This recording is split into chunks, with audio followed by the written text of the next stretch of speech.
Bunchy was a Slauson. You know, and a lot of it, again, is being acted out, or was being acted out at that point through a politicized environment. So they kind of antagonized each other a little bit. They both were trying to jockey in for position in Los Angeles at that vital time. At what point did the US declare Panthers, or did they ever declare Panthers as, like, enemies?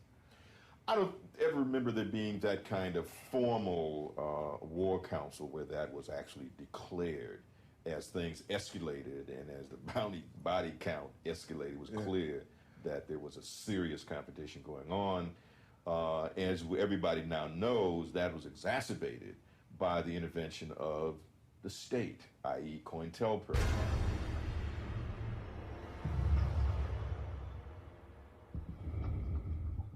Vice President Agnew has called the Panthers a completely irresponsible, anarchistic group of criminals. Hoover decided that, for some reason, the Panthers were the most dangerous organization in the United States, even more dangerous than the Communist Party or the Mafia.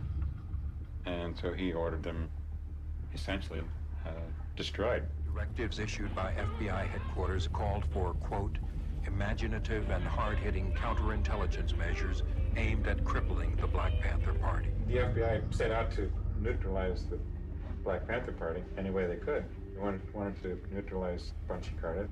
He used the term neutralize, but nobody ever defined the term. Neutralizing means a lot of things, including murdering, neutralizing our entire movement. As one communication went to Washington said, we bring these two groups together and let nature take its course. It became clear that what they had to do was turn another organization against us, which was the Panthers.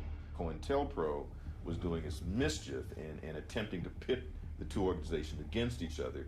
It got to the points where there was clearly almost a state of war that was existing between the two organizations. We could all feel that there was something going on that was bigger than us. The FBI had created this tension, but you had these two groups that, when they saw each other on the street, it was just a natural confrontation. They were making all kinds of suggestions and writing letters, and they had cartoons made up showing Ron Karenga with his feet up on a desk and things like that, and marking off Bunchy Carter and John Huggins and things to do today.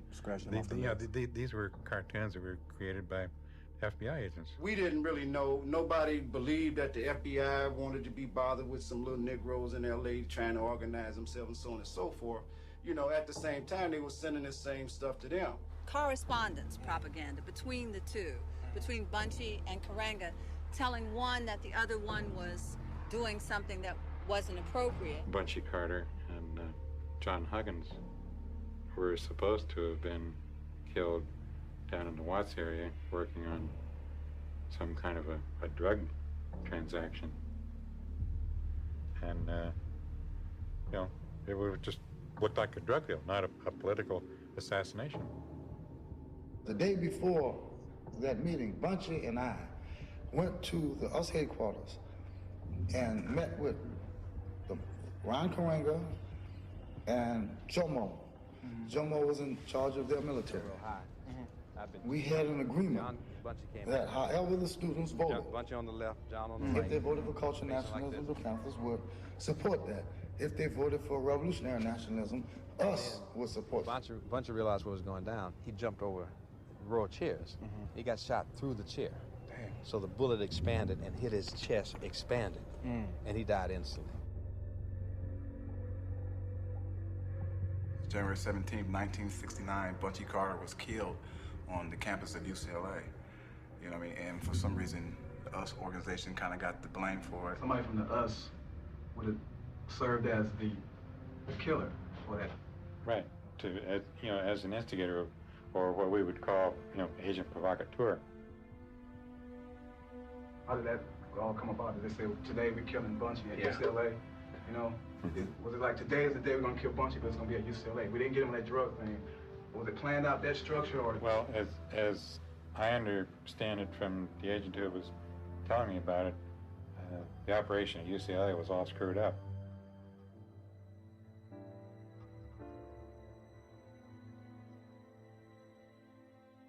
Incident at UCLA was Manifested how, did you think? By the FBI, but at the time, we were naive and we thought that it was just another move by the US organization. There's a lot of what I call ghetto folk tales, you know what I mean? Some of it's true, some of it's not. Sometimes our own personal perspective kind of overshadows what really went on. I wanted to clear up what was really going on, you know, before my time, you know.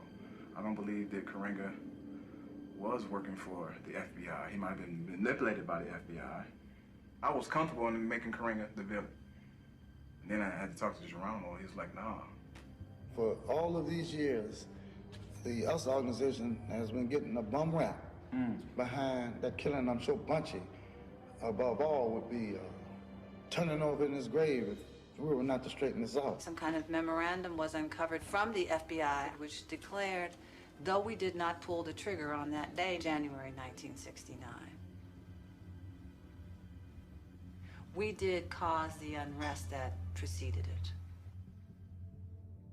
When they killed Bunchy and John, the word came down that it was to be no retaliation, that we were not going to engage in that because that would defeat the very principles that we had started on, and that, you know, we were not going to get involved in blacks killing blacks.